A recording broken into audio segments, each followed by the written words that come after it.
okay? First of all, let me just say I take my job very seriously. I am not just some guy with a walkie-talkie and a flashlight that doesn't work. I am the last line of defense between Midtown High and utter anarchy. You know what kind of threats we deal with on a daily basis: vaping in the bathroom, unauthorized vending machine hacks. That one time someone brought a ferret in their backpack. I'm not naming names. Jason. But you know what you did. So imagine my surprise, my utter shock and betrayal when I walked into the east stairwell at 7:12 a.m. on a random Tuesday and saw Peter Parker, our local quiet kid with big eyes and bad posture, wearing a wizard cape. And not just wearing it, he was, how do I put this, politely levitating, like 2 feet off the ground, spinning slowly, like a sad magician trying to find the bathroom. I stood there holding my cup of 7-Eleven coffee and my complimentary granola bar. We get those on Tuesdays, and just watched for a second. Because, honestly, I thought I had walked into a school play rehearsal. Or maybe I was having one of those dreams again, you know?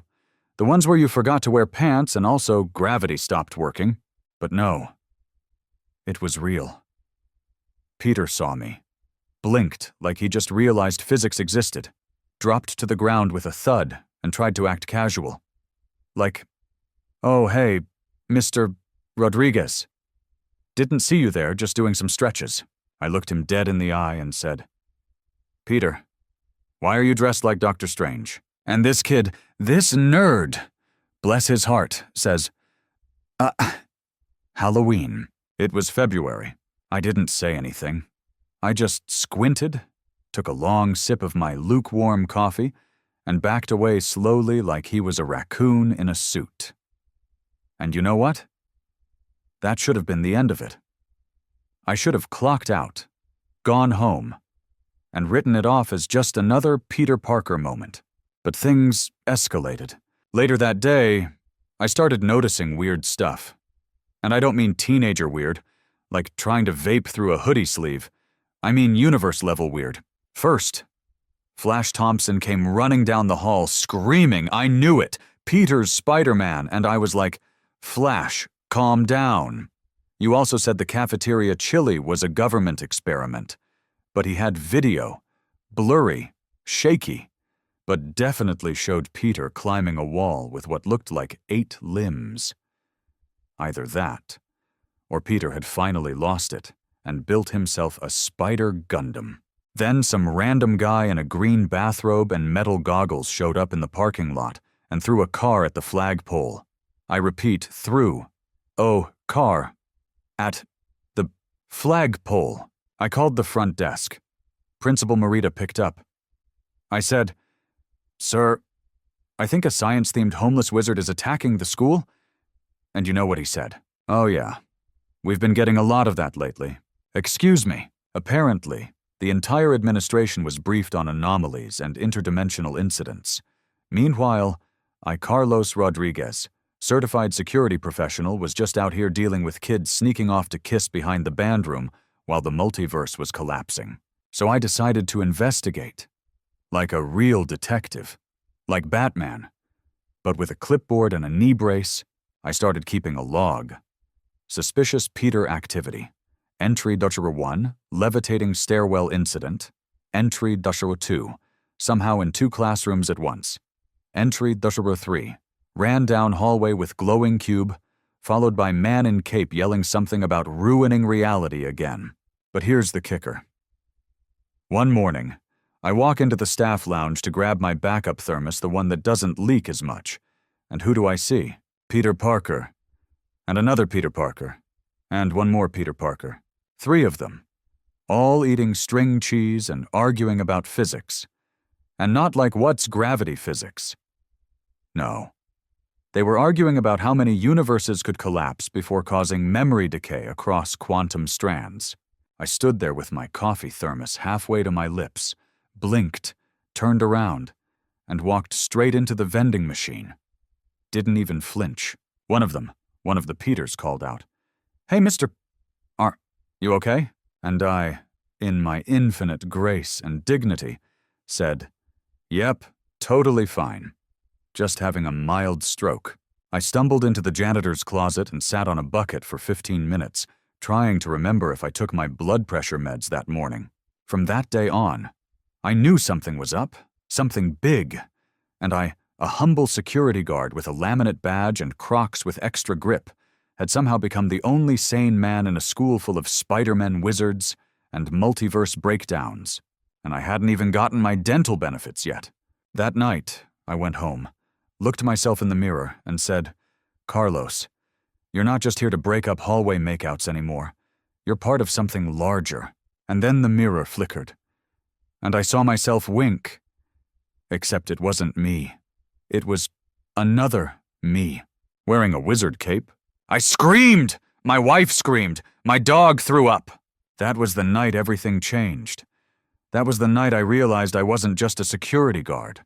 I was multiverse adjacent. Look, I'm not saying I went full conspiracy theorist overnight, but by Wednesday morning I had purchased 3 composition notebooks, 2 Sharpies, and a cork board. You know, the kind where detectives pin string between photos of suspects. Yeah, that. Except I didn't have any photos, so I just drew 3 terrible sketches of Peter Parker's face. They all looked like potatoes with hair. I labeled them Peter 1 Original, Peter 2 might be British, Peter 3 Cool Youth Pastor Vibes. I also tried giving them code names, like Web Lad, Spidey Bee, and Jazz Hands Don't Ask. I started keeping track of which one was seen in which hallway at what time, and let me tell you, they were not discreet. At one point, I caught all 3 of them trying to get through the same doorway at once like it was a cartoon clown car. It was like watching a multiversal Three Stooges reboot. But of course, no one believed me. I tried telling Vice Principal Rodriguez no relation. She just blinked at me, slowly put down her sandwich, and said, "Carlos, are you sleeping at night?" Which was fair, because no, I wasn't. How could I? Every time I closed my eyes, I dreamed of spider people falling out of lockers and wizard portals opening in the bathroom. Actually, let's talk about the bathroom portal. It was Thursday. I was doing my usual pre-lunch patrol, which mostly involves yelling, "Keep it moving" at kids trying to eat hot Cheetos on the stairs when I heard a whoosh sound. A sort of whoom, thwip, zerp. Very technical, very alarming. I opened the 3rd floor boys' bathroom and nearly got sucked into a swirly light tornado. In the middle of the room, floating above the sinks like some kind of hygiene-based demon, was a glowing gold circle. One of the Peters was halfway through it, holding what looked like a magical thermos and yelling, "Wait, I forgot my calculus notes." Another Peter British, I think, reached in and tried to pull him back. Meanwhile, a small lizard wearing a lab coat ran past me on the floor, yelling, "I hate public school." I screamed. The Peter inside the portal screamed. The janitor behind me dropped his mop and screamed. Then the portal vanished, just pop, like a soap bubble. The janitor looked at me, blinked, and said, "That's the 2nd one this week." The 2nd one. I grabbed him by the shoulders. "Miguel, what do you mean, the 2nd one this week?" He just shrugged and said, "They usually don't last long. I just mop around them." That man deserves a raise, or therapy. Probably both. Anyway, this is the point in the story where I started losing my grip on, well, everything. I began carrying my own flashlight during the day. Daylight. Just in case I needed to shine it in someone's eyes and yell, "Are you from this dimension?" I also started referring to myself in the 3rd person over the walkie-talkie, which was a big hit with no one. Rodriguez to base, I'd say, "Go ahead." Carlos. Principal Morita would sigh. Rodriguez has spotted a duplicate Parker heading west toward the vending machines. Pause. Is it just Peter going to lunch again? No, sir. He had different hair? I repeat, the hair was different. I started drawing diagrams. The corkboard was getting crowded. Lines everywhere. I had one whole section titled Cape Usage Patterns, and another just called Who's Paying for All the Web Fluid. Meanwhile, the Peters were getting weirder. One of them, youth pastor vibes, started fist-bumping kids in the hallway and giving unsolicited life advice. Another was spotted climbing out the window during chemistry class while muttering, "No time. The Statue of Liberty has a shield now." One Peter just sat in the library all day Googling how to fix broken multiverse with friendship. And still, no one seemed to care. The teachers shrugged. The students called it performance art. Even the lunch lady just muttered, "At least they don't ask for vegan nuggets." At one point, I caught all three of them trying to hide in the same broom closet.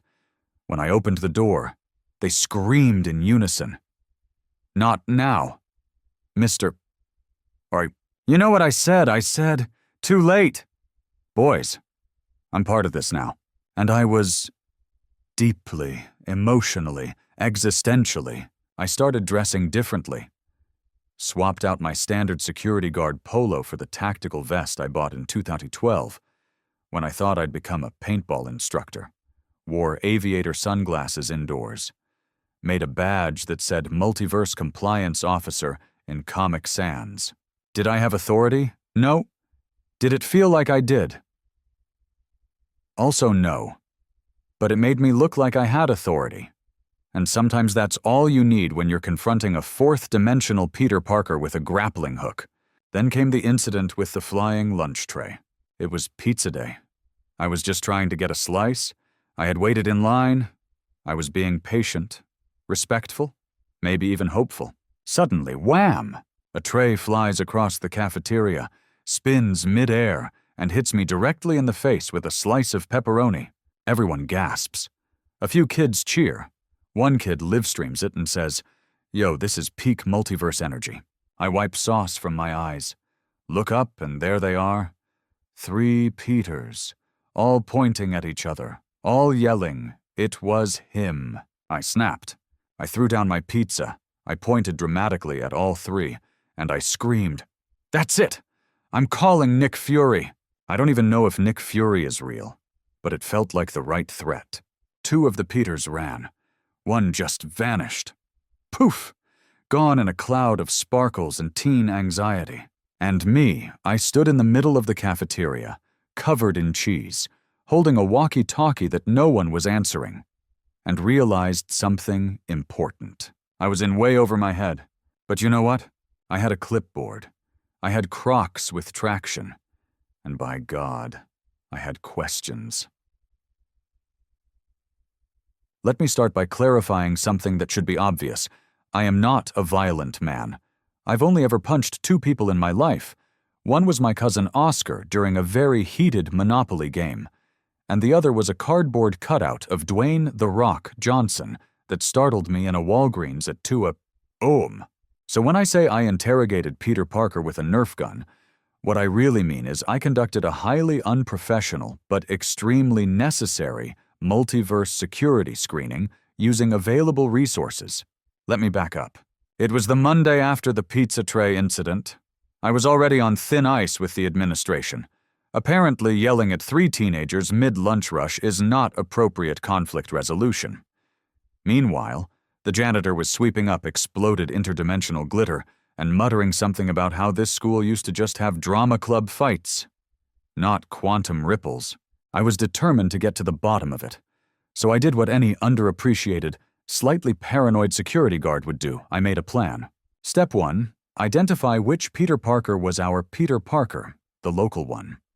Step 2, lure him into the AV closet. Step 3, ask direct questions. Step 4, use a Nerf gun as both a conversation starter and motivational prop. Step 5, eat a granola bar and reevaluate life choices. The plan immediately fell apart. I caught what I thought was regular Peter hood up.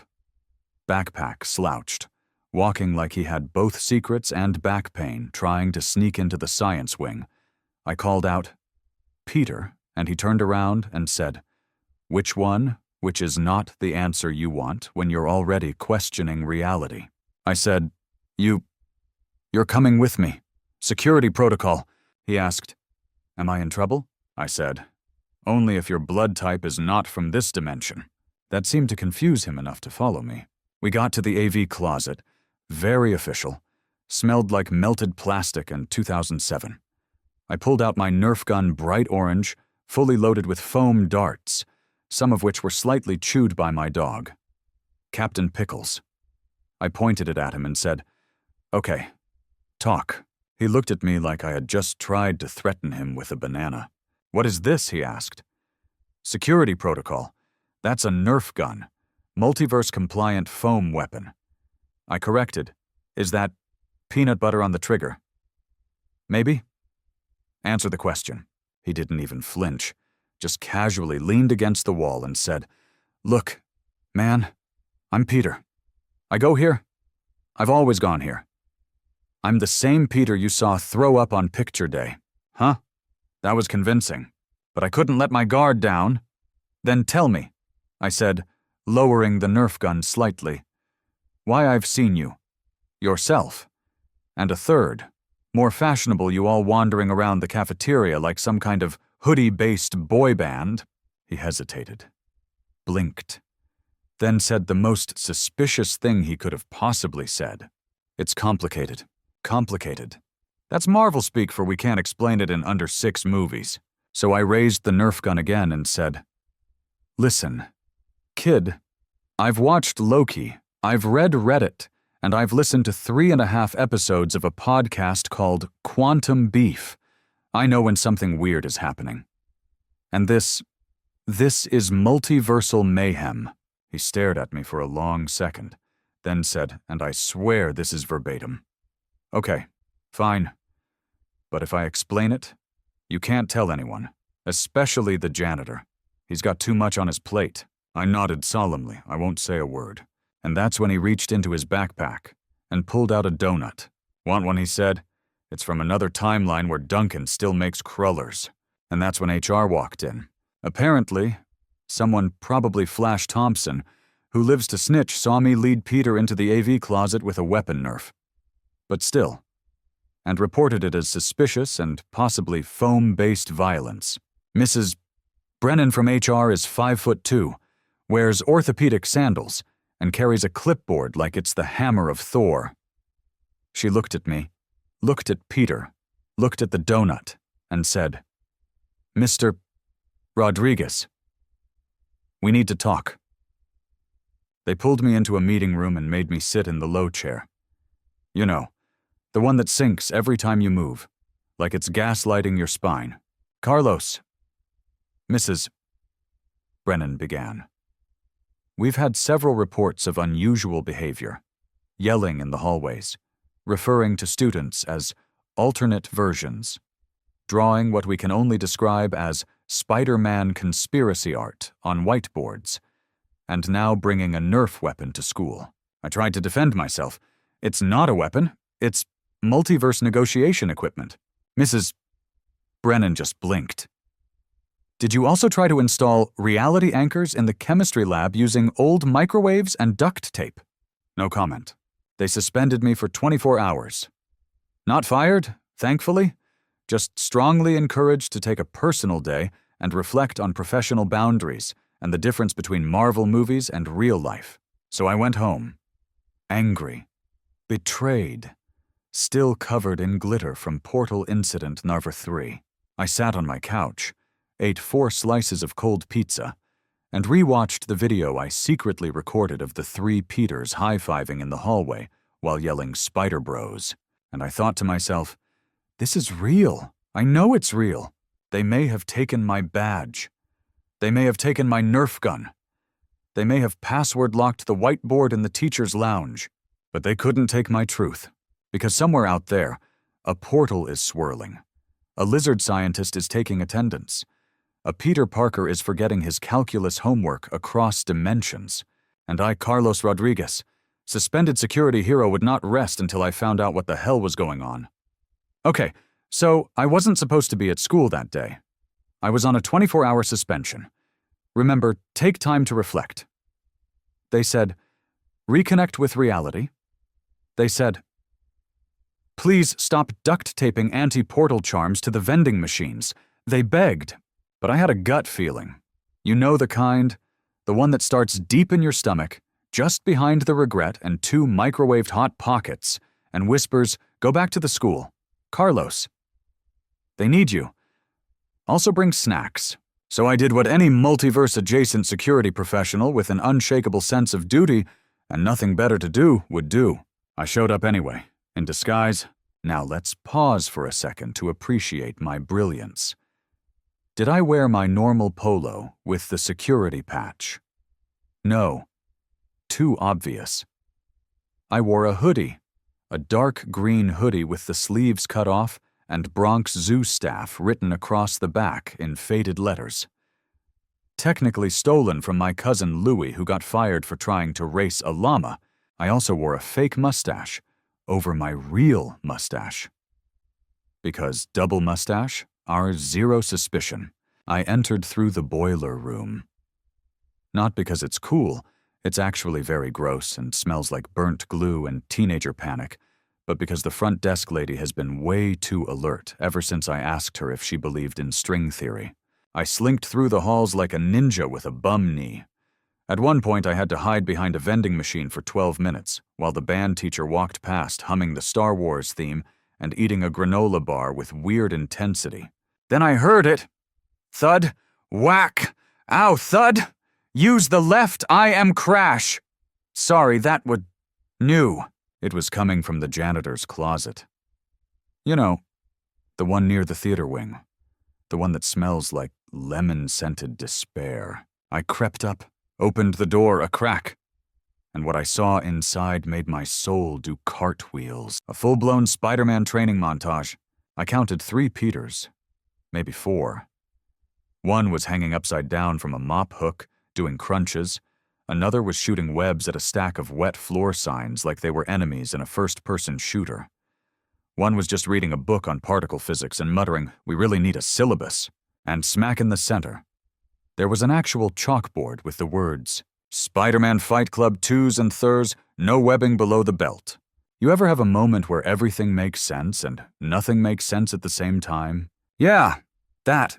I opened the door fully and said, "What in the radioactive puberty is going on here?" All the Peters froze. One fell from the ceiling. Another turned invisible from pure panic.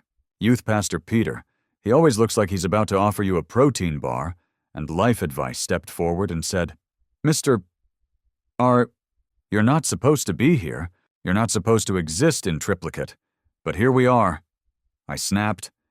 "Now somebody tell me what this is, and why you're doing ab crunches in a closet full of mop water." British Peter raised his hand. "Well, it's kind of a long story." I cut him off. "Buddy, I've been here for the whole story. I saw you fall out of a ceiling vent during biology and say blimey before sneezing web onto the periodic table." He lowered his hand. "Fair. They finally broke down and told me the truth. Or at least a truth. Apparently, after the whole universe collapsing situation, some kind of magic duct tape held the multiverse together, but the seal is leaky. Occasionally, small breaches occur, which is a very polite way of saying sometimes alternate Spider-Men just show up mid-geometry test. So the Peters, all of them, decided to train together. Stay sharp, and keep reality from falling apart one hallway at a time. Which is noble, really, but also deeply chaotic. Because here's what I learned during my brief, highly unauthorized time observing Spider-Man Fight Club. British Peter cries during push-ups and quotes Shakespeare when nervous. Youth Pastor Peter brings his own protein shakes and makes everyone say positive affirmations before sparring. Local Peter, our Peter has absolutely no idea how any of this works and is mostly winging it while trying to pass pre-calc. They offered to let me join. Not as a fighter, obviously. As a coach. I accepted immediately. I wrote a schedule. I enforced hydration breaks. I brought my Bluetooth speaker and made a playlist called Web Slinger Hype Jams, which included Eye of the Tiger, Uptown Funk, and one remix of the Dora the Explorer theme song because I hit shuffle by accident. And for 15 minutes, everything felt weirdly right, until someone knocked over a bucket and accidentally opened a portal to what I can only describe as an IKEA dimension. Shelves everywhere, fluorescent lights. No escape. Peter 3 got sucked halfway in. I grabbed his leg, Someone else threw a wet floor sign at the vortex. It worked for some reason. Physics. Baby. Portal closed. Peter 3 survived. We all screamed. Then we just sat there breathing heavily like we'd all run a marathon inside a vacuum cleaner. Okay, I finally said, standing up and brushing mop water off my hoodie. New rule. No portals before lunch. They all nodded. So that's how I spent my suspension day, accidentally founding a multiverse Spider-Man support group in a janitor's closet.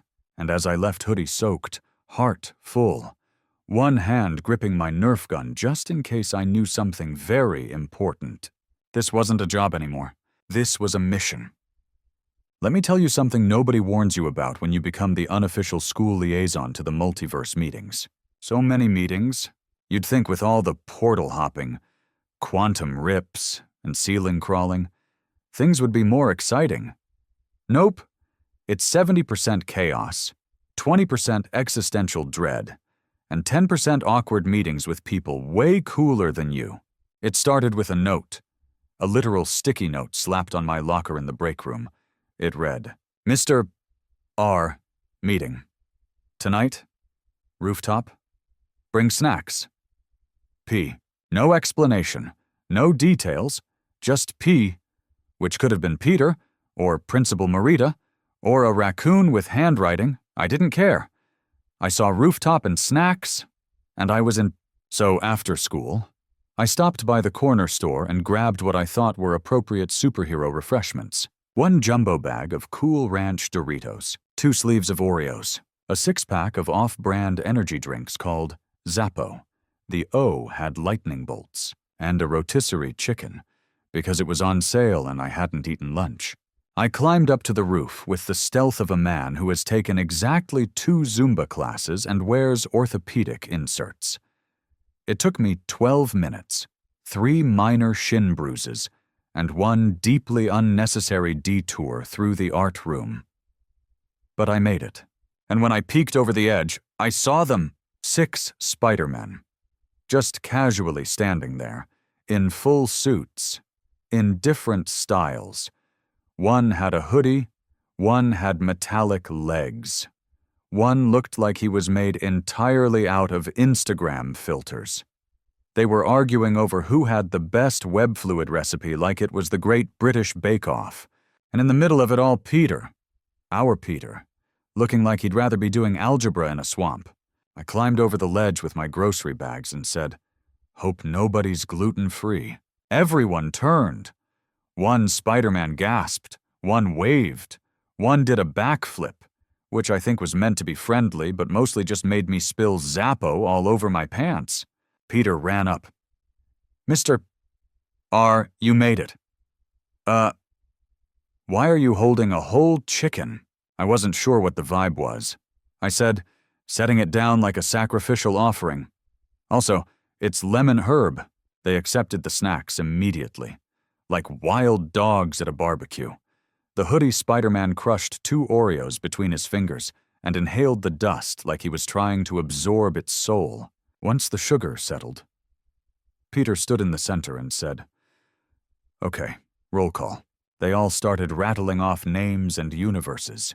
Peter Parker, Earth 616. Peter B. Parker, Earth TR8. Pavitra Prabhakar, Earth 52111. Gwen Stacy, Earth 65. And yeah, I know I'm not a Peter. Peter Porker, Earth 8311. Yes, I'm animated. Deal with it. Miles Morales, Earth 1610.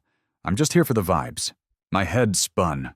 Earth numbers animated pigs. A girl named Gwen in a hoodie who casually said, "I drummed in space once." I just raised my hand and said, "Carlos Rodriguez, Earth, New Jersey." They accepted that. Peter explained the situation. Apparently, due to a recent dimensional hiccup, his words, a temporary rift had opened above our school, like a metaphysical skylight. Not dangerous, per se, but unstable. "Think of it like a cosmic paper cut," Peter said. "Munching on Doritos. Doesn't kill you, but it really stings when you rub salsa in it." The group was meeting to come up with a containment plan. Something subtle. Low impact. Secret. Spoiler, they chose the theater department's spring musical set as the cover location. Why? Because apparently, no one checks the fake castle in the gym once auditions are over. It's just sitting there, collecting dust, drama kid sweat. And now, multiversal surveillance tech disguised as a prop cauldron. I raised my hand again. So, you're all just going to hang out backstage until the portal reseals itself. Pretty much, said Gwen, biting into a cold Oreo like it was her sworn enemy. We patrol in shifts, monitor fluctuations, help clean up cosmic leakage. What does cosmic leakage look like? I asked, already regretting the question. Paviter answered. One time it looked like a sentient fog that sang Celine Dion. Another time it was a floating llama in a bow tie. Cool. They handed me a badge. Not a real badge, mind you. A sticker that said, Friendly Civilian. Please don't tell anyone in Sharpie. But I wore it with pride. We made a plan. I would monitor the halls during theatrical containment hours. I'd cover for anyone who suddenly disappeared mid-geometry. And I'd be on snack duty. They trusted me. Me. A man who once fell asleep during an actual fire drill. A man who thinks the cloud is a government trap. A man who once mistook the drama teacher for a ghost and screamed, "Begone!" Demon. As the meeting wrapped up, Peter pulled me aside and said, I know this isn't technically in your job description. I clapped a hand on his shoulder and said, Kid, my job description ends at prevent hallway kissing. Everything after that is freelance. And then something weird happened. All the spider people stood around the rotisserie chicken, held hands, and said, to Carlos, keeper of snacks, defender of weird. I almost cried! And just as I was leaving, Hoodie Spider-Man might have been Miles, still not totally sure, tossed me a small device and said, press this if a portal opens where it shouldn't, or if Flash Thompson starts monologuing again. I nodded. Solemn. Both are equally likely, so I climbed back down, heart full, pants sticky with Zappo, and realized I wasn't just the security guard anymore. I was on the Spider Squad. Now I know what you're thinking. Carlos, why on earth any Earth would you try to file an official report about interdimensional Spider-Men hiding in your school's theater department? And my answer is simple. I'm a professional. Also, I thought if I documented everything properly, maybe I'd finally get that Employee of the Month plaque. The last 3 months it's gone to Karen in the library, who, don't get me wrong, is lovely, but literally just puts googly eyes on overdue notices and calls it engagement. Meanwhile, I'm out here dodging portals, managing web fluid spills, and confiscating cross-dimensional weapons disguised as lunchboxes. So yeah, I decided to write it all down. I called it Unusual Activity Report. 27. The One with the Talking. Llama and the Exploding Violin. It started off strong. I had bullet points. I had timestamps. I had quotes.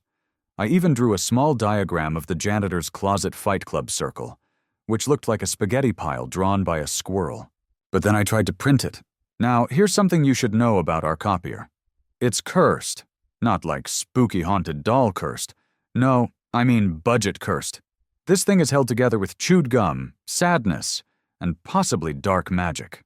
Every time you press print, it makes a noise like it's choking on a harmonica, and then prints half a page, flips it upside down, and eats the rest. Still, I was determined. I walked into the faculty lounge like I was submitting a classified dossier to the Pentagon. Coffee in one hand, USB stick in the other, clipboard tucked under my arm like a tactical folder of secrets. I hit print all. It screamed. Paper shot out sideways. The toner caught fire. Again, that's when Gwen popped her head in through the ceiling tile. Literally! She just dropped down like an upside-down librarian and asked, "Everything okay down there?" I said. "Do you guys not have printers in the multiverse?" She just shrugged.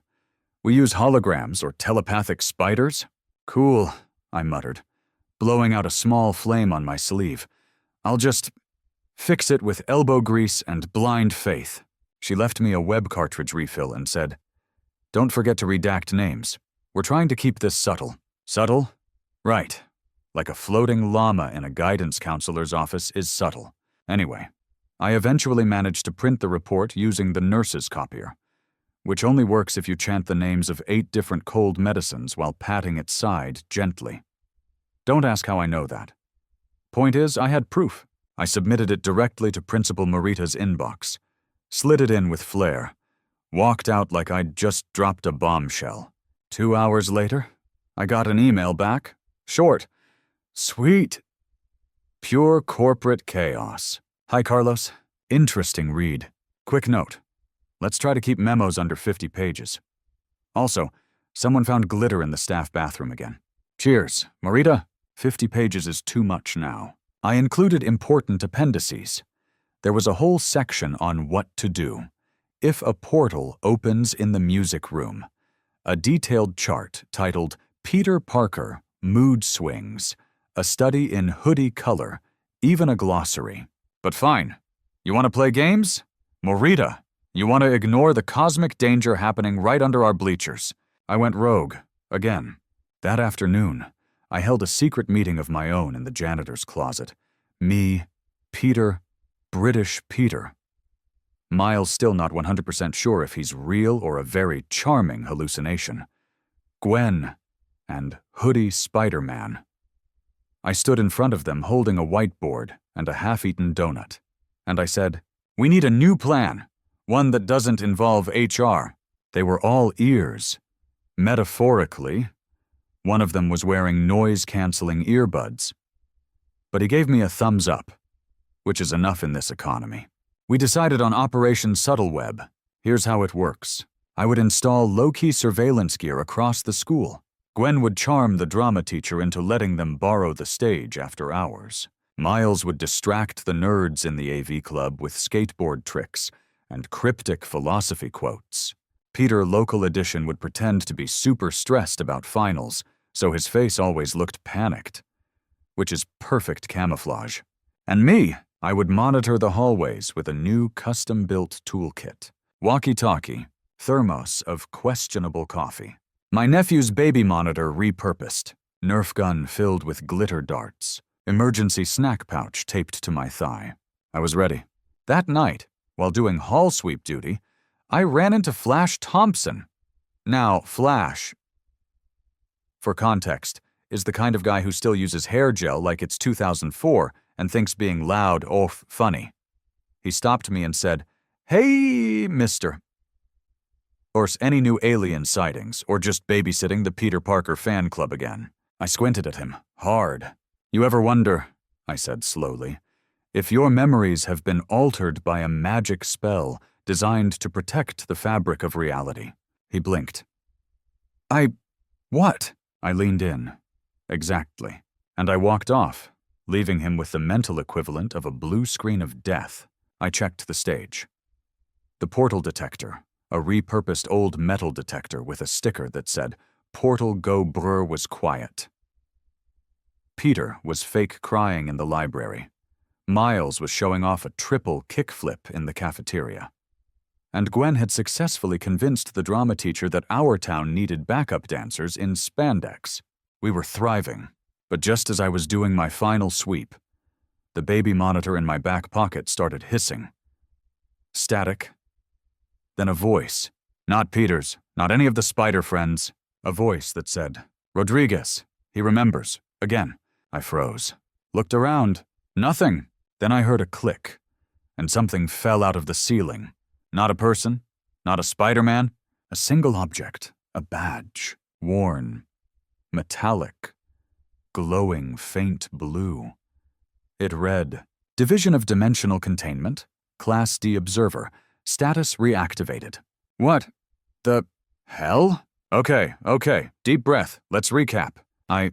Carlos Rodriguez, suspended school security guard, unofficial Spider-Man wrangler, and proud owner of a Costco-size bag of pretzel sticks, am now apparently some kind of Class D observer for a secret dimensional agency I don't remember joining. Cool. Super chill.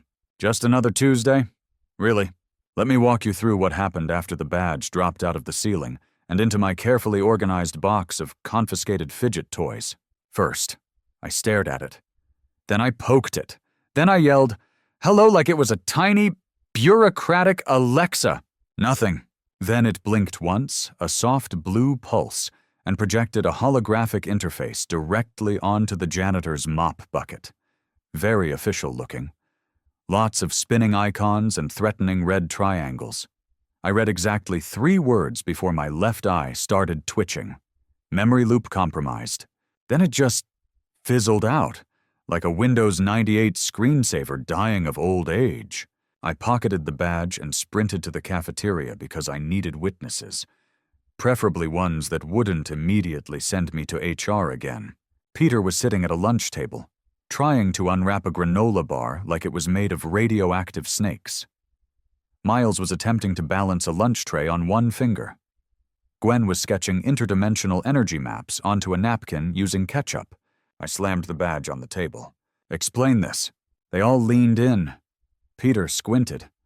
"Whoa, that looks familiar." Miles picked it up. "D-class, I thought they shut those guys down." "What do you mean, shut down? I work here. I'm alive." Gwen looked up. "No, not like shut down. I mean, they got decommissioned, like mothballed, retired, wiped.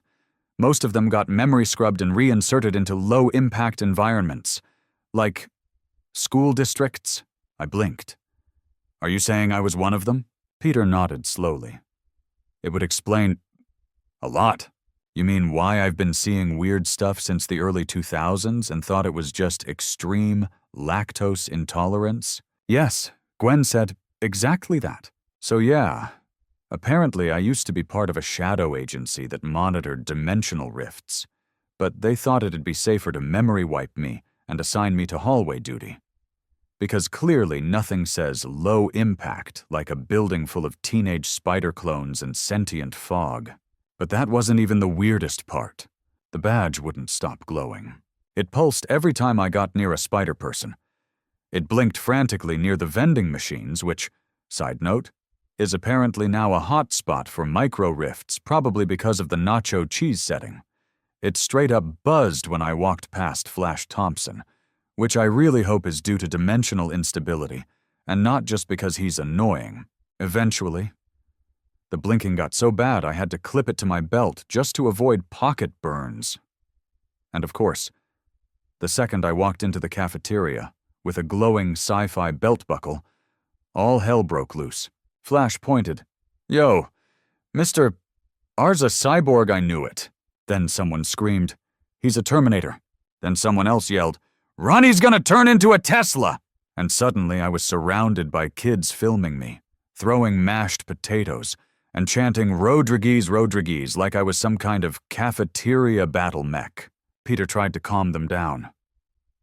"Guys, no, he's just glowing a little," which did not help. Miles started freestyle rapping about it. Gwen vanished into the ceiling tiles. One kid ran up and tried to plug me into his Chromebook. Another tried to trade me a Takis bag for multiverse secrets. Eventually, I stood on a chair, pointed at the badge, and shouted, "This is not a weapon. Oh, it is a cosmic HR device." "Silence," then someone whispered. That's what a robot would say. I had to hide in the staff lounge for the rest of the period. I drank 3 juice boxes and tried to get the badge to shut up by pressing it against the microwave. That made it beep louder. Finally, I got a ping, a little holographic message hovering over the badge, like an iPhone notification but with interdimensional consequences. Observer Rodriguez, temporal memory partition, 38% destabilized. Manual reboot recommended. Report to nearest anchored nexus point. Manual reboot. Anchored nexus. What does that even mean? I showed it to the Spideys. Peter tilted his head. Oof, that's not good. Miles nodded. Rebooting means you're gonna remember everything, Gwen whispered. That could be dangerous. Why? Because if they put you in a high school to forget everything, she said. Eyes narrowed. What do you think they didn't want you to remember? And that, friends, is when the floor under the vending machine cracked open, like a little baby earthquake. And a voice came out. A deep, distorted, echoing voice that said, "Rodriguez, you weren't supposed to wake up." Peter screamed. Miles fell over. I dropped my juice box, and the vending machine exploded in a cloud of Cool Ranch Dorito dust. So, let's review. A vending machine just exploded. It didn't dispense anything. It didn't beep or blink out or display a passive-aggressive A1 unavailable message. No.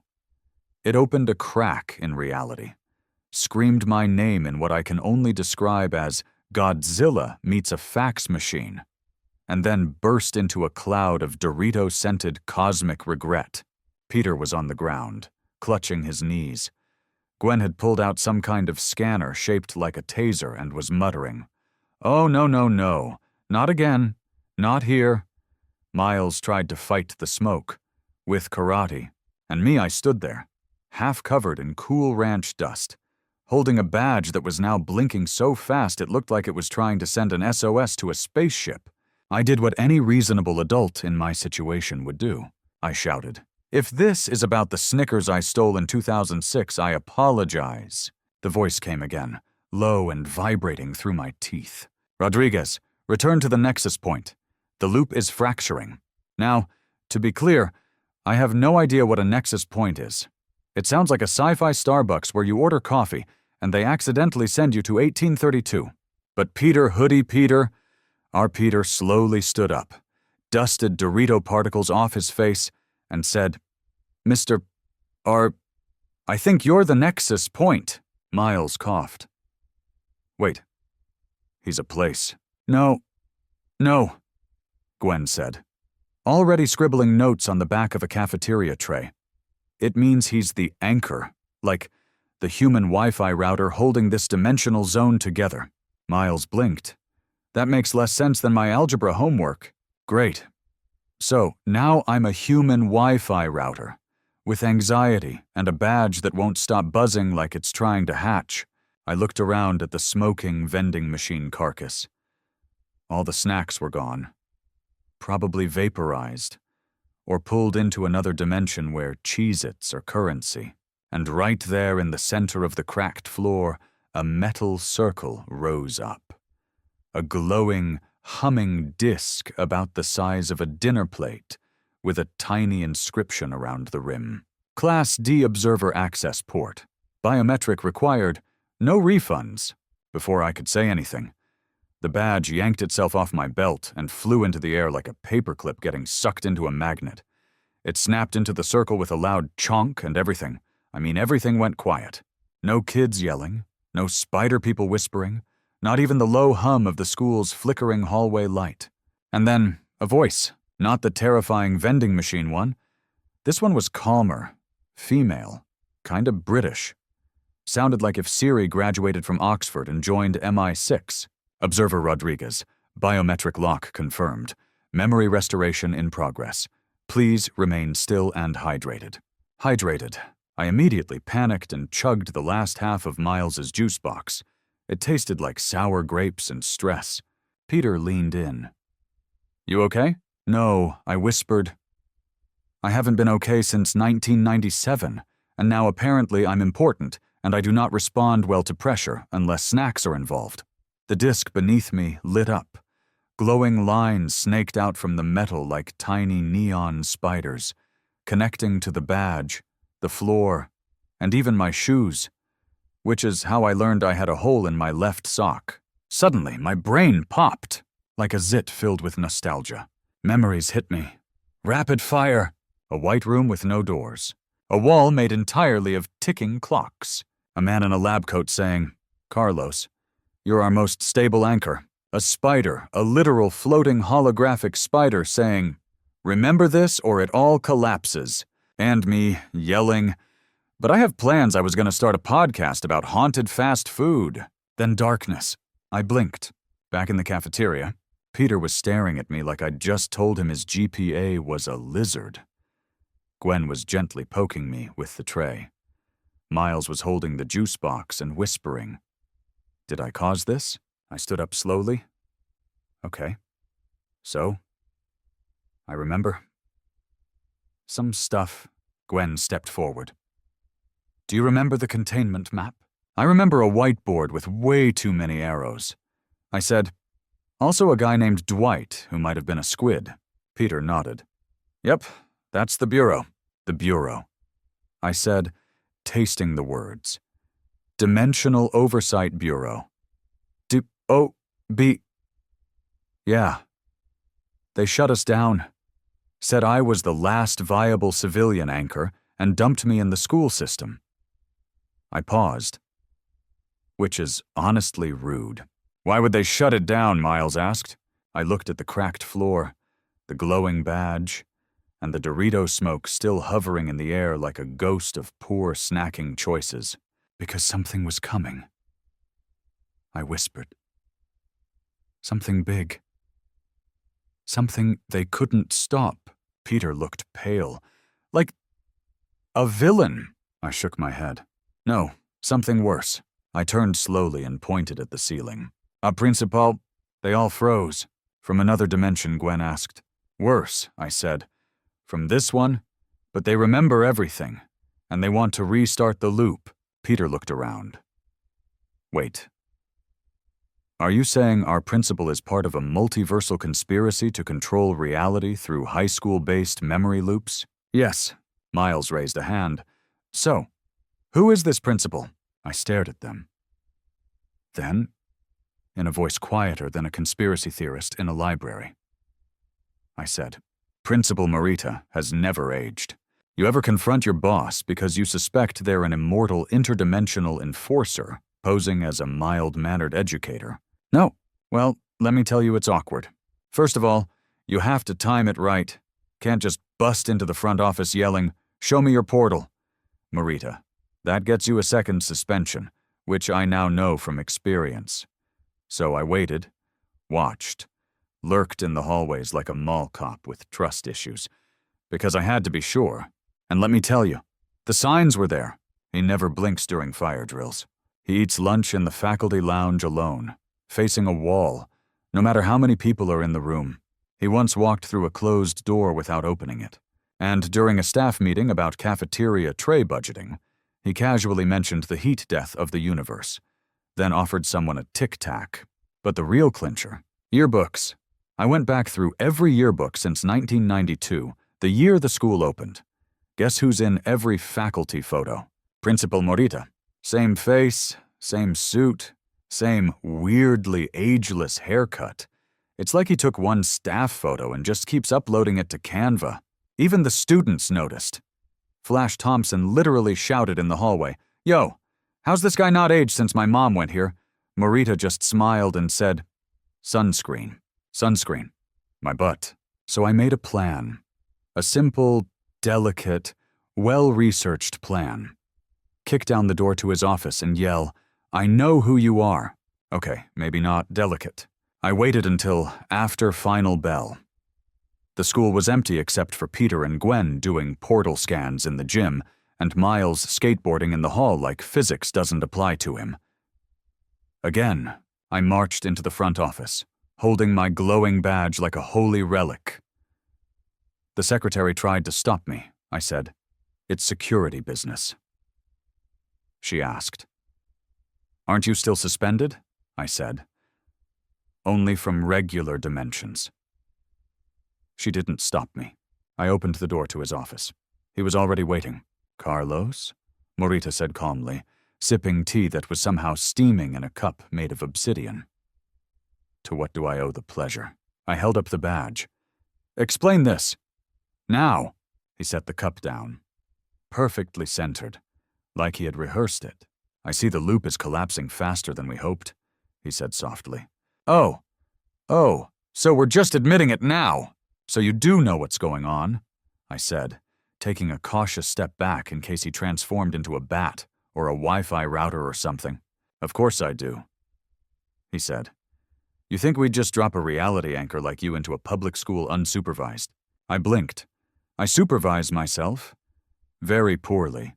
But still, Morita stood slowly, like a villain about to monologue in IMAX. He walked to the bookshelf, pulled out a dusty copy of Leadership Strategies for School Administrators, and revealed a hidden switch behind it. The wall opened. Of course it did. Behind it, a control room. I'm talking glowing panels, floating holograms, a globe made entirely out of rotating school lunch menus, and in the center, a glowing portal labeled Loop Core Active Stability. Trickworse, you're destabilizing the loop, Morita said, because your memory's returning, and once you remember everything, the anchor breaks. Wait, I said, why would I being aware of reality cause it to collapse?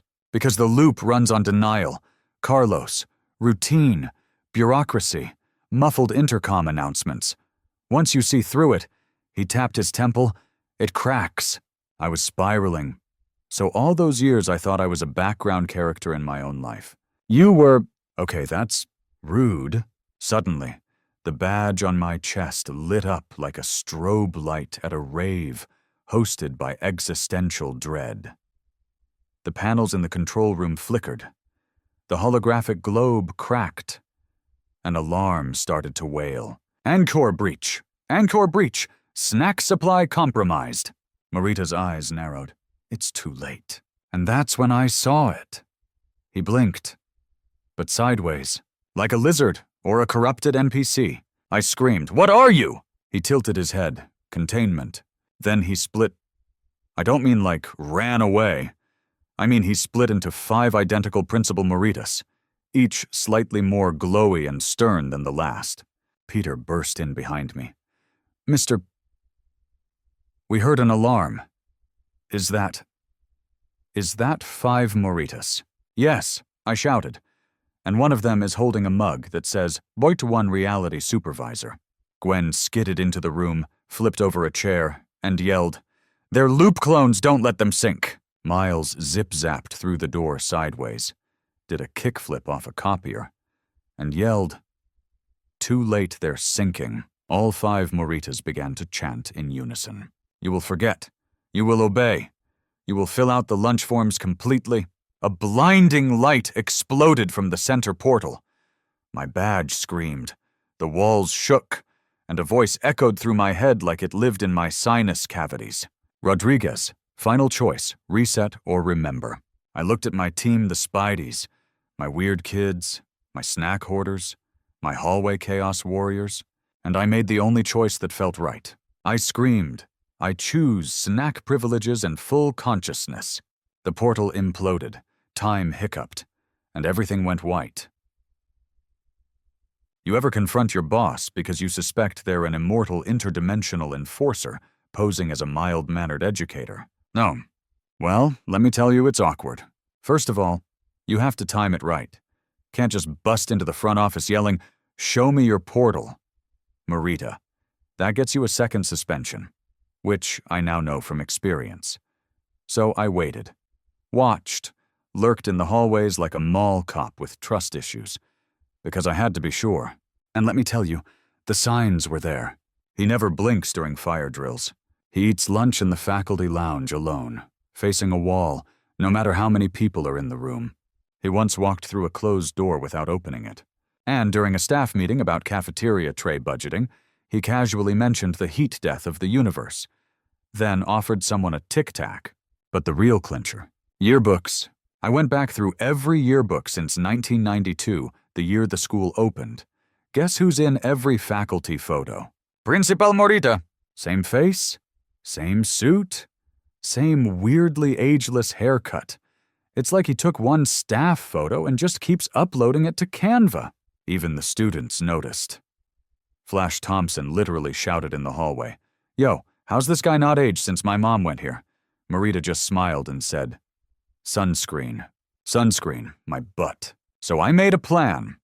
A simple, delicate, well-researched plan. Kick down the door to his office and yell, I know who you are. Okay, maybe not delicate. I waited until after final bell. The school was empty, except for Peter and Gwen doing portal scans in the gym and Miles skateboarding in the hall like physics doesn't apply to him. Again, I marched into the front office, holding my glowing badge like a holy relic. The secretary tried to stop me.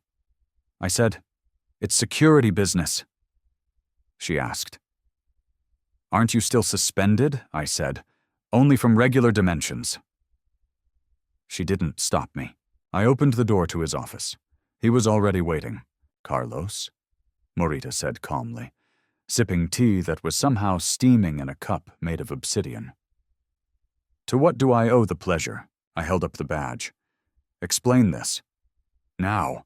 He set the cup down. Perfectly centered, like he had rehearsed it. I see the loop is collapsing faster than we hoped, he said softly. Oh. So we're just admitting it now. So you do know what's going on, I said, taking a cautious step back in case he transformed into a bat or a Wi-Fi router or something. Of course I do, he said. You think we'd just drop a reality anchor like you into a public school unsupervised? I blinked. I supervised myself. Very poorly. But still, Morita stood slowly, like a villain about to monologue in IMAX. He walked to the bookshelf, pulled out a dusty copy of Leadership Strategies for School Administrators, and revealed a hidden switch behind it. The wall opened. Of course it did. Behind it, a control room.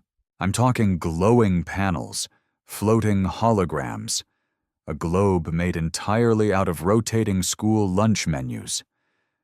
And in the center, a glowing portal labeled Loop Core Active, Stability, 3%. You're destabilizing the loop, Morita said, because your memory's returning, and once you remember everything, the anchor breaks. Wait, I said, why would I being aware of reality cause it to collapse? Because the loop runs on denial.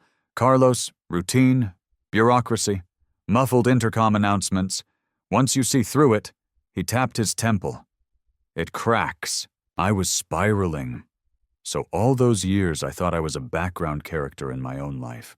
You were... Okay, that's rude. Suddenly the badge on my chest lit up like a strobe light at a rave hosted by existential dread. The panels in the control room flickered. The holographic globe cracked. An alarm started to wail. Encore breach! Encore breach! Snack supply compromised. Morita's eyes narrowed. It's too late. And that's when I saw it. He blinked, but sideways, like a lizard or a corrupted NPC. I screamed, "What are you?" He tilted his head. Containment. Then he split. I don't mean like ran away. I mean he split into 5 identical Principal Moritas, each slightly more glowy and stern than the last. Peter burst in behind me. Mr. We heard an alarm. Is that 5 Moritas? Yes, I shouted. And one of them is holding a mug that says Ward 1 Reality Supervisor. Gwen skidded into the room, flipped over a chair, and yelled, "They're loop clones! Don't let them sink!" Miles zip-zapped through the door sideways, did a kickflip off a copier, and yelled, "Too late, they're sinking." All 5 Moritas began to chant in unison. You will forget. You will obey. You will fill out the lunch forms completely. A blinding light exploded from the center portal. My badge screamed. The walls shook. And a voice echoed through my head like it lived in my sinus cavities. Rodriguez, final choice. Reset or remember. I looked at my team, the Spideys, my weird kids, my snack hoarders, my hallway chaos warriors, and I made the only choice that felt right. I screamed, I choose snack privileges and full consciousness. The portal imploded, time hiccuped, and everything went white. When the light faded, and the ringing in my ears stopped sounding like a dubstep remix of a fire drill, I opened my eyes and found myself in a place I hadn't been since I sprained my dignity in a 3-legged race back in 2011. The school nurse's office, fluorescent lights, that weird hospital-clean smell mixed with old Band-Aid adhesive, and the ever-present poster of a smiling cartoon liver giving a thumbs up and saying, "Stay hydrated." I sat up slowly. My badge was gone. In its place, a sword. Not a metaphorical sword. Not a weird dream sword. No, I woke up cradling a very real, very shiny, Very definitely not school-approved sword, glowing faintly and humming like it had a Bluetooth speaker stuck in it. Also, someone had put a juice box in my hand, fruit punch flavor, with a Post-it note taped to it that said, "You earned this." Gwen, across the room. Peter was pacing nervously, muttering about timelines and cafeteria backlash. Miles was balancing upside down on a chair as one does when reality is fracturing, and Gwen was casually applying lip balm while flipping through the nurse's copy of Popular Quantum Tangles Monthly. "Welcome back, Chosen One," Gwen said. Not looking up, I blinked. "Chosen One." Peter turned. "You broke the loop? Mr. I what? The loop," he said. "The big metaphysical reality cork. You popped it," Gwen added. "You're like the school janitor of destiny, except with less mopping and more sword." I held up the sword. What is this? Why is it vibrating? Is it supposed to vibrate?" Miles nodded. "That's the Echo Blade. It reacts to multiversal paradoxes." I stared at it. "It feels like it's reacting to me not knowing how to hold a sword." Peter sat beside me. "When you made the choice remember or reset, you basically told the multiverse to deal with your full memory. And because you're the anchor..." The loop shattered. I looked at my juice box. "So, I destroyed the loop and got a snack." Gwen grinned. "Balance, baby," Miles chimed in. "The school's different now, too. Didn't you notice?" I looked around. The nurse's chair was levitating. The fish tank was now a portal to what looked like a version of the gym made entirely of spaghetti noodles. A tiny lizard in a bow tie waved at me through the glass. "Oh, right. Multiverse spaghetti gym. Sure." Peter pulled out a small, glowing tablet. "We've been mapping the reality bleed. It's not catastrophic, just quirky. Like the school is remembering all the versions of itself that ever existed. All at once. Like nostalgia." But with time holes, I asked, "Exactly." Suddenly, the intercom crackled. "Good afternoon, students. This is Principal Morita. Please disregard any temporal distortions or sudden shifts in hallway layout. Third period geometry will now take place in the upside-down pool. Also, Taco Tuesday is now taco whenever." Peter stood up. "He's still here." Miles dropped from the chair. "The real Morita, not the loop clones." Gwen closed the magazine. "He's regrouping. He knows you broke the system, but he's still running cleanup, trying to reboot subtlety." I stood up, sword in one hand, juice box in the other. "What do we do now?" Peter looked at me, serious. Now you lead." I immediately panicked. "Lead me? No. I'm the guy who once got lost in the teacher parking lot and cried under a Prius." "But you remember," Gwen said. "You know what's real now. You're not just a hallway enforcer anymore. You're the anchor," Miles added. "With a sword." That part still felt weird. I looked down at the Echo Blade. It shimmered, and for a second I swear it whispered, "You got this, champ." "Okay, fine. Maybe I was ready." We left the nurse's office and walked into the hallway. Immediately we were hit with weirdness. The lockers were rearranging themselves like Rubik's Cubes. A marching band made entirely of clones of the chemistry teacher passed by, playing kazoo jazz. And one hallway was now labeled Hall 4B, do not open until season finale. Students walked around like none of this was strange. Because high school? But then, at the far end of the hall, Morita appeared, just standing there, holding a clipboard, eyes glowing faintly, wearing the same exact suit he's always worn. Except now it had an embroidered patch that read, "Multiversal Administrator, Level Red." He spoke. Calm, controlled. "Rodriguez, you were never meant to remember. You were maintenance, not narrative." I stepped forward. The Spideys flanked me. I raised my sword. It made a boing noise, not ideal. "I'm more than maintenance." I said, "I'm middle management, at least." Morita tilted his head. "You cannot contain what is coming." "Try me," I said. "I've survived 3 PTA meetings, a raccoon in the air ducts, and 14 unauthorized slime spills. Bring it on. The hallway lights flickered. The lockers screamed. Yes, screamed! And a massive swirling vortex began to open behind Morita. Loop Delta is initiating, he said. Peter whispered. We need to get to the control chamber.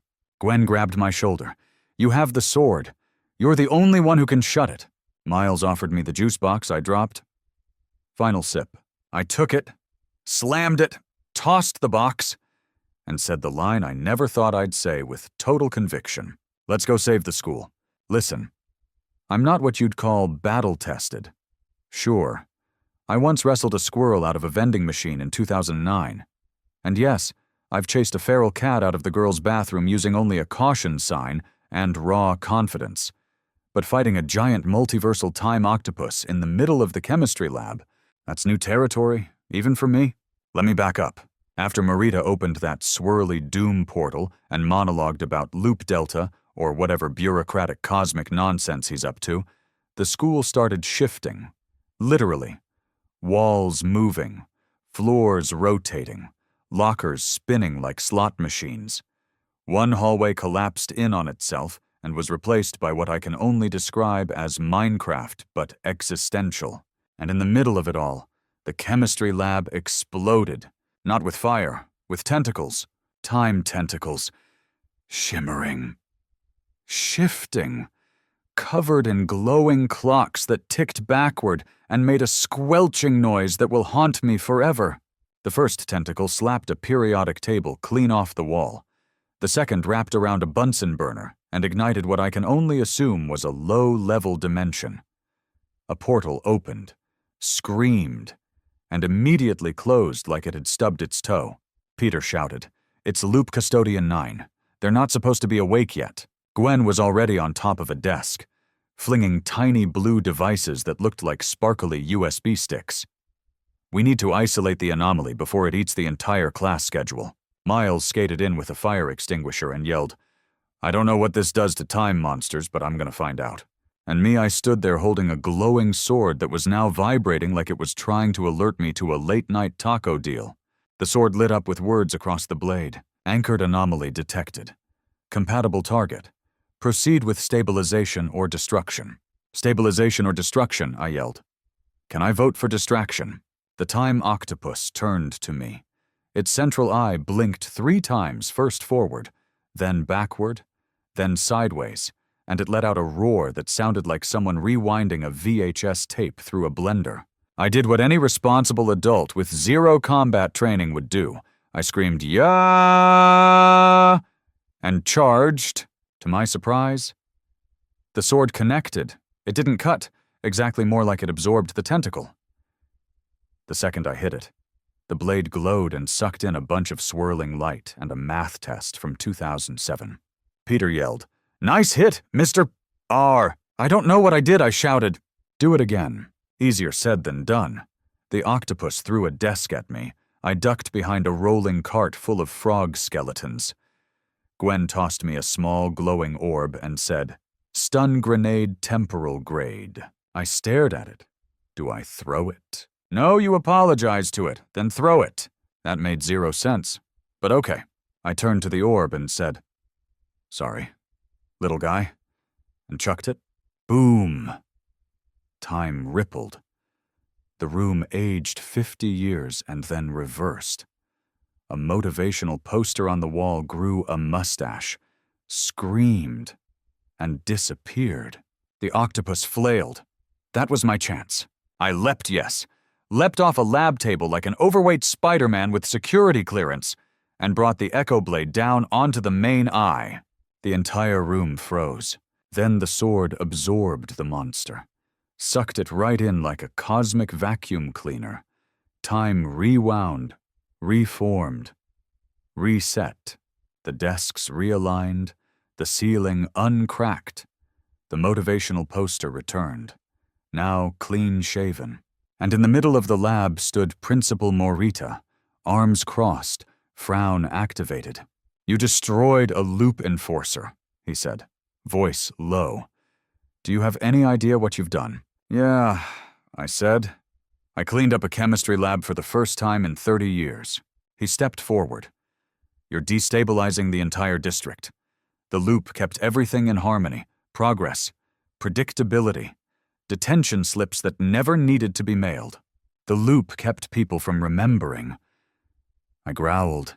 It made life a routine. A rerun. Morita's eyes glowed. Reruns are comfortable. Yeah, so are lies. I snapped. But I don't want to live inside a syllabus. Suddenly the PA system crackled.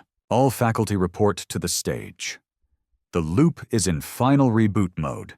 Emergency protocol Delta school bus. Morita's face twitched. You've forced my hand.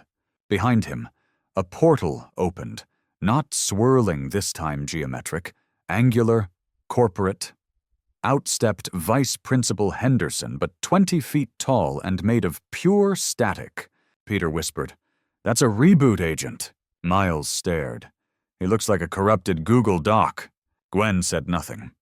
She just pulled her hood up and readied 2 daggers made from sharpened hall passes. I turned to them. "Guys, we're not just fighting a principal anymore." They nodded. "Peter, we're fighting the entire education system. Gwen and some kind of bureaucracy demon. Miles, we got this. And me?"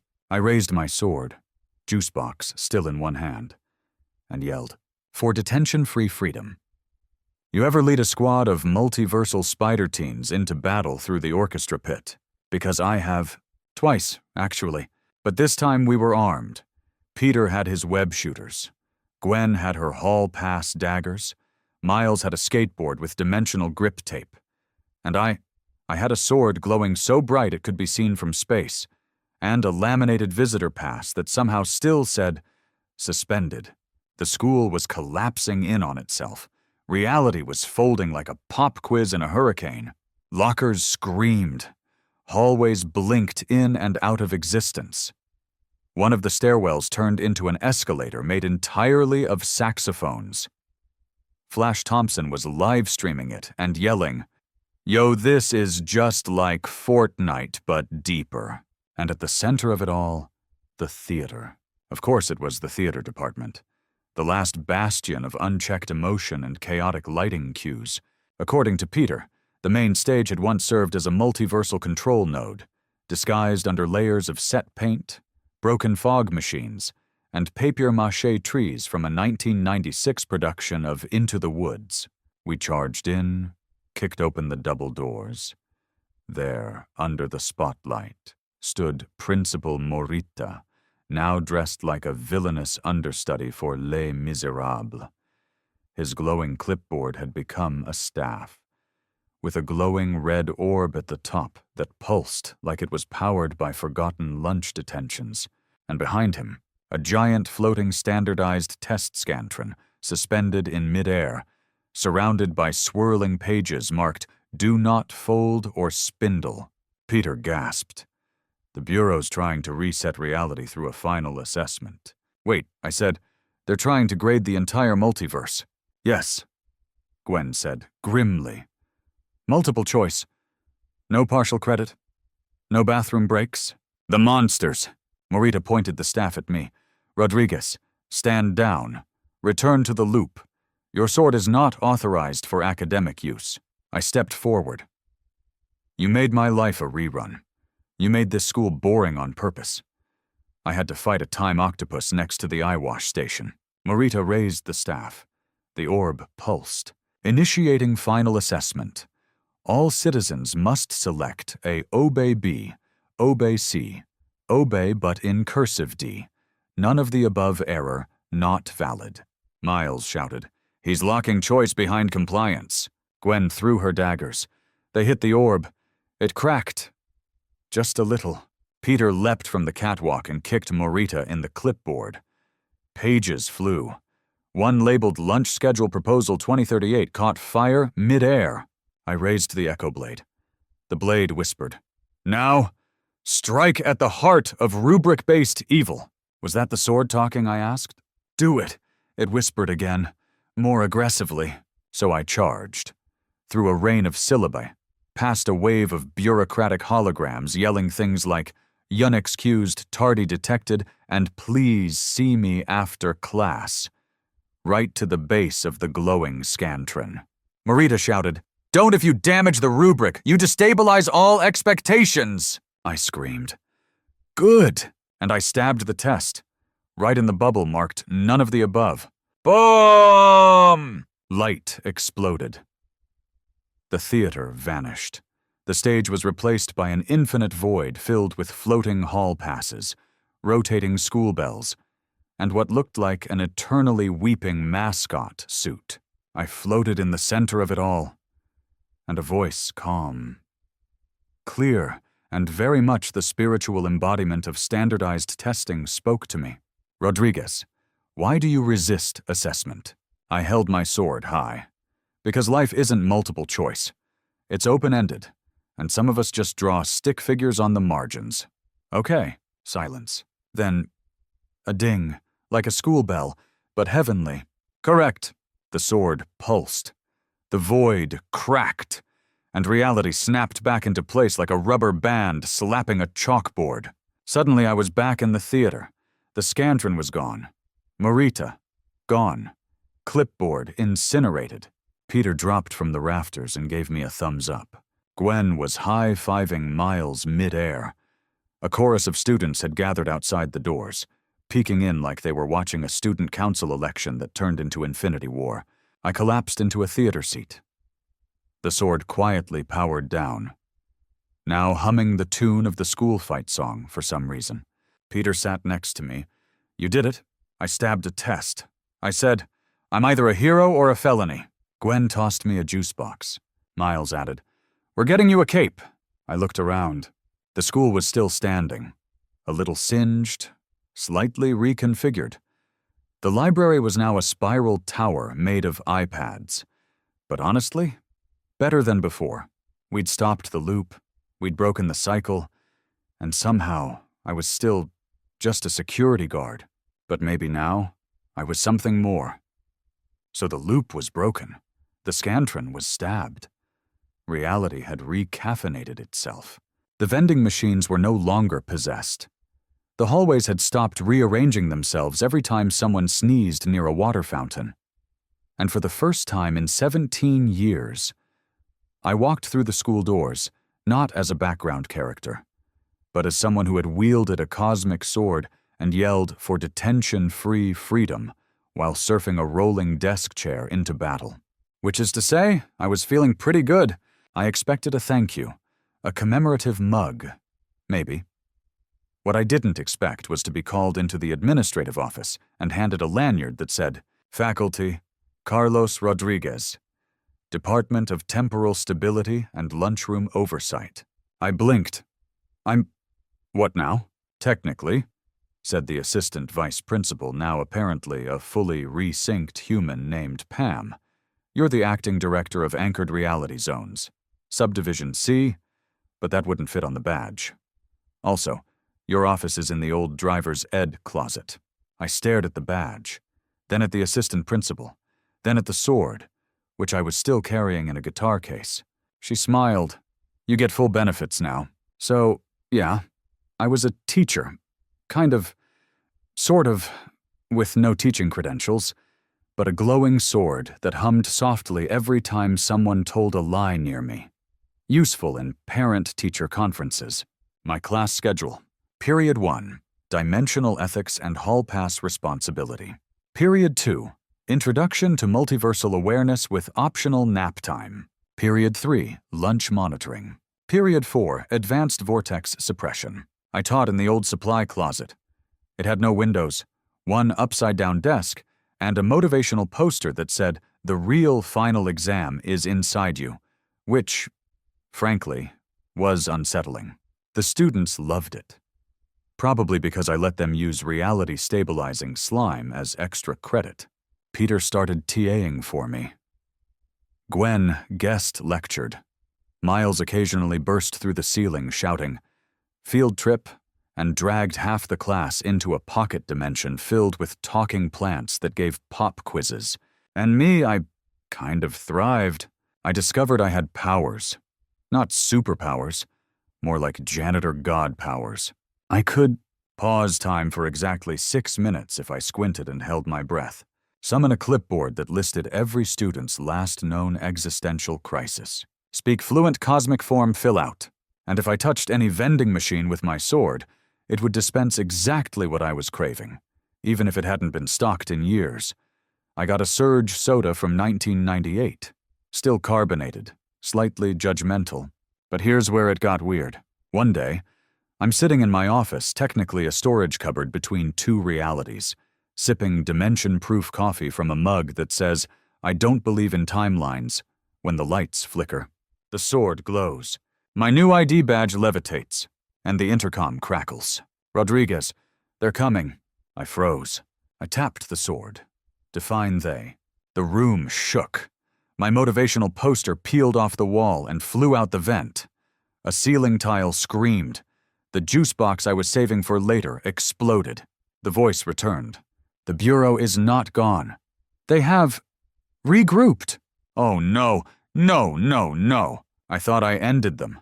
I thought we shut the test portal. I thought we defeated Principal Morita and his corporate rubrics. But apparently you can't destroy bureaucracy. You can only make it file a new form. That's when I got the envelope, slid under my door, sealed with wax that smelled like printer toner and old man disappointment. It read, "Rodriguez, you have violated Section 44B of the Cosmic Continuity Charter. You are hereby summoned to the Office of Final Assessment. Bring your syllabus, bring your sword, bring a pen." Below that was a note written in handwriting I recognized. "I told you we grade on a curve." Morita. I sat there, juice boxless, sword buzzing, reality rippling at the corners like a cheap green screen. And I realized this wasn't over. It wasn't even midterms. I wasn't just a teacher now. I was a threat to every reality that wanted things to stay boring and predictable. A walking glitch in the educational industrial timeline. A security guard turned interdimensional instructor with tenure and trauma. And so I stood, I put on the badge, picked up the sword, grabbed a granola bar peanut butter chocolate chaos flavor, and said to no one in particular, "Let's see how the Bureau likes open-ended questions." I've been to many uncomfortable places in my life. The DMV on a holiday weekend, my cousin's pyramid scheme party where they served room temperature shrimp, the time I got locked in the band room with a feral tuba section. But nothing. Nothing compares to walking into the Office of Final Assessment, sword in one hand, syllabus in the other, and being told, "Please wait. The tribunal is running 20 minutes late. Would you like a complimentary anxiety wafer?" The Office of Final Assessment is not a room. It's not even a dimension in the traditional sense. It's more like a waiting room constructed by Kafka, designed by IKEA, and floating in a void that smells like old paper and passive-aggressive grading rubrics. I sat on a chair made of compressed scantrons, while elevator music played softly from the ceiling, which had no speakers. The music was just the sound of someone flipping a textbook page slowly, over and over. After exactly 19 minutes and 59 seconds, a portal opened. Out stepped a robed figure, glowing faintly, with a clipboard made of starlight. "Carlos Rodriguez," they said. "Security guard, loop anchor, syllabus vandal." I raised my hand. Technically, I enhanced the syllabus. I added a bonus unit on surviving eldritch vending machines. They blinked. Sideways. "The tribunal will see you now." Oh, good. I was led into a courtroom that defied geometry. Desks floated. Chairs argued quietly among themselves. The judge's bench was a constantly shifting mass of stacked textbooks, scrolls, and what looked like a very angry school bell. The jury box contained a floating Rubik's Cube with googly eyes, a librarian made of fog. Someone who looked like me but wore khakis and judged me with every blink. And behind the podium stood Principal Morita. Reassigned, rebadged, rebooted. Now calling himself Administrator M0R1TA, head of the Bureau of Temporal Compliance. He wore a suit made of timelines. Literally. I saw an entire semester on his sleeve. He smirked. "Nice to see you again. Rodriguez." still wielding that overcompensation stick. I held up the sword, still hiding behind your clipboard. Marita. The tribunal judge, a glowing orb of sentient handwriting, called the session to order. Carlos Rodriguez, the orb said, you stand accused of unauthorized memory retention, disruption of standard educational looping, weaponizing school spirit, using sarcasm in a regulated narrative zone. I nodded. Those all sound accurate. Your defense. I stepped forward, cleared my throat, opened my syllabus. Then I said, ladies and gentlemen, orb and fog librarian. I am not the hero here. I'm barely qualified to run the copier. But I do know this routine is useful. Yes. But when routine becomes a cage, when structure becomes surveillance, when a hallway becomes a loop, I pointed my sword at Marita. That's not order. That's a trap. Marita rolled his eyes. You've broken structure. You've encouraged improvisation. Students are journaling. Gasps. One of the jurors fainted. You let Peter Parker skip algebra to close a reality rift, he added. I shrugged. He still turned in the homework. With diagrams, Marita's eyes pulsed. The loop worked. Students came in, did what was expected, left. No chaos, no anomalies, no talking lizards giving unsolicited poetry. Yeah, I said. But also, no creativity. No choices. No bad cafeteria bands trying to make it big. You know how many dimensions have weird school plays that spark multiversal joy? All of them, the tribunal murmured. One chair clapped. The fog librarian whispered, preach. Marita slammed his clipboard. Order, we demand conformity. I stepped forward. And I demand snack breaks and hallway dances and weird kids who talk to spiders and make multiverse-saving decisions between math quizzes. Then, and I can't explain this, the sword started glowing. Blue. The tribunal paused. Mr. Rodriguez, the judge orb said, are you aware that you are synchronizing with higher faculty authority? I blinked. Like tenure? No, it said, like godhood. I turned to the jury. Wait, what? Just because I gave a speech in a closet with dramatic lighting. The fog librarian nodded solemnly. It was very moving. Marita panicked. No! You can't give him that much power! He still thinks canon is a printer. But it was too late. The sword lifted from my hand. It hovered. Spun. Sparked. And then bong! A chime rang through all known educational timelines. And I was bestowed with a title. Carlos Rodriguez Interim. Substitute for Supreme Reality. Moderator with cafeteria monitor duties. I floated 6 inches off the ground. My ID badge turned gold. My clipboard developed the ability to levitate and autocorrect bad life decisions. And I knew I could do anything. Rewrite the rules. Reshape the timeline. End the Bureau forever. But instead, I did something more powerful. I took the mic. Why was there a mic? Unclear. And said I moved to turn every standardized test into an interpretive dance prompt. The courtroom exploded, not literally, emotionally. Marita disintegrated into a disappointed sigh and a pile of broken rubrics. The tribunal orb winked. And I was ejected gently back into my school hallway, where Peter, Gwen, and Miles were waiting. Peter grinned. Did you win? I shrugged. We don't win in education. We pass with style. Gwen tossed me a juice box. Principal again. I smiled. Nope. Dean of Reality? Office is behind the gym. Between the marching band storage and the multiverse supply closet.